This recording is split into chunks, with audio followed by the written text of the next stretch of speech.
What's up guys, Jeff Cavalier, AthleteNext.com. So today I'm going to show you the fastest way to build your rear delts. And guess what we're not going to do? We're not going to use a light dumbbell like this and do a reverse fly. And there's nothing wrong with the motion because we know that the function of the rear delt is to get that arm back behind our body.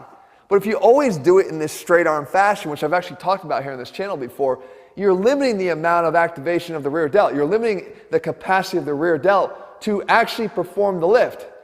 Because what happens is, we know again, extension, getting that arm behind the body.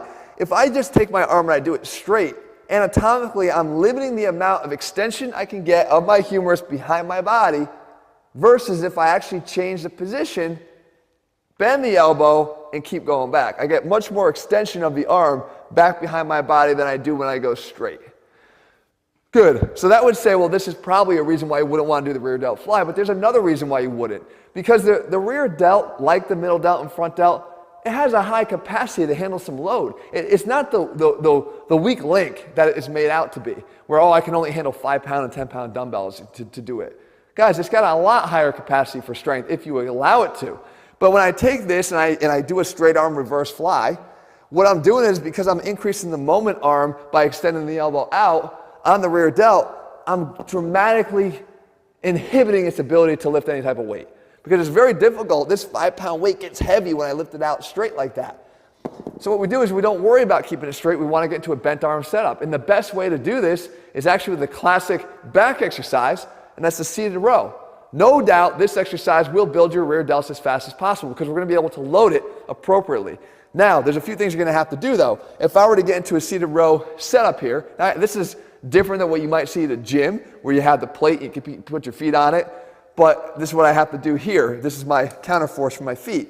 The fact is, we need to choose the right attachment because a lot of us will go and we'll use this, right? And we take this and we go and we pull, and we might feel a little bit the next day in the rear delt, but we're doing this as a lat exercise. And of course, it does train your lats because you're getting a good stretch on your lats out here, and then pull back, adduction of your arm into your side. The issue with this is the handle. We know that if I bring the handle, this is about as far as I can get, and this is going to limit the amount of extension I can get that arm behind the body again. Remember, just focus on from here to here, how much extension can I get back?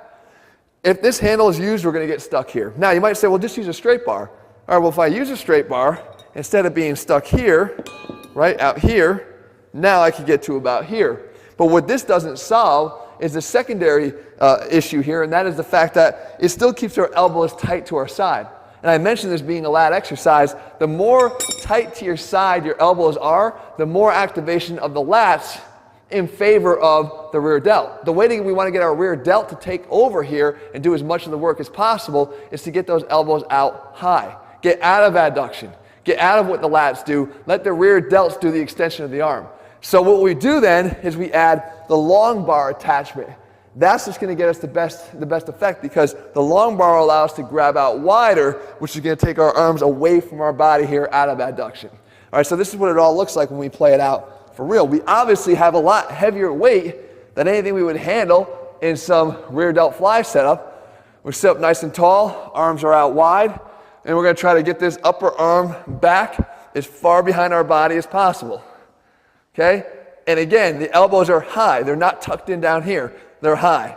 We come out, and come back, and drive them back. And you can see that rear delt fired up. And I can tell you, if you haven't done a seated row in a long time, you do these, and your rear delts will be on fire for the next 5 days, especially if you haven't done them for a while. And I'm not saying you're not working your back here. You can see every muscle in my back working. It's just that preferentially, because of the elbow placement and because of our focus on getting the elbow back behind our body into extension, we're really making the rear delts work here. And because the load is substantially higher than what we've probably used on the rear delts, you're going to see some quick increases here in both the strength of the rear delt and also the size response to it because of the overload. So the fact is, guys, if you're trying to train your rear delts, which you should be, just because you can't see them doesn't mean you don't need to develop them, then you have an option to see a lot faster growth if you stop thinking about just the things that everybody else does, those kind of lame rear delt flies. There's much better options, as you just saw here. Sometimes it's a classic old back exercise. So guys, I hope you found the video helpful. If you did, leave your comments and thumbs up below. Let me know what you want me to cover. I'll do my best to do that for you. If you're looking for step-by-step programs where we make exercise selections by applying a level of science to what we select. There's a reason and a meaning for everything we do in the gym. You have to apply that to your programs if you want to see the best results from them. All of our programs do that at athletenext.com. In the meantime, if you haven't already done so, guys, please click subscribe and turn on your notifications so you never miss a video when I put one out. All right, guys, see you soon.